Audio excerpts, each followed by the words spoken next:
जो विचार बीज 100 साल पहले बोला गया वो महान वटवृक्ष के रूप में आज दुनिया के सामने है। सिद्धांत और आदर्श इस वटवृक्ष को ऊंचाई देते हैं। राष्ट्रीय स्वयंसेवक संघ भारत की अमर संस्कृति का आधुनिक अक्षय वट है। गुलामी के आखिरी दशकों में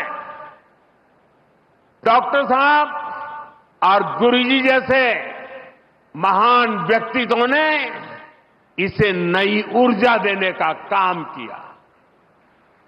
आज हम देखते हैं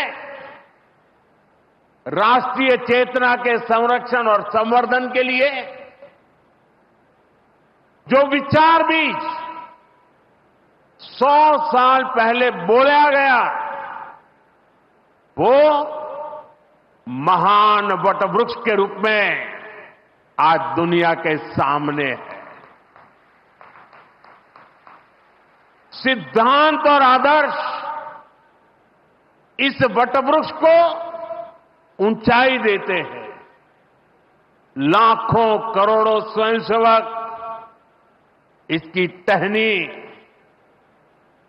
ये कोई साधारण वटवृक्ष नहीं, राष्ट्रीय स्वयंसेवक संघ भारत की अमर संस्कृति का आधुनिक अक्षय वट है। ये अक्षय वट आज भारतीय संस्कृति को, हमारे राष्ट्र की चेतना को निरंतर ऊर्जावान बना रहा है।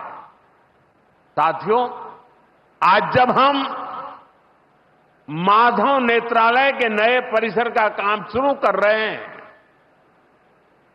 तो दृष्टि की बात स्वाभाविक है। हमारे जीवन में दृष्टि ही हमें दिशा देती है। इसलिए वेदों में भी कामना की गई है, पश्चिम शरदः शतम, अर्थात हम 100 वर्ष तक देखें। ये दृष्टि आंखों की यानी बाह्य दृष्टि भी होनी चाहिए और अंतः दृष्टि भी होनी चाहिए।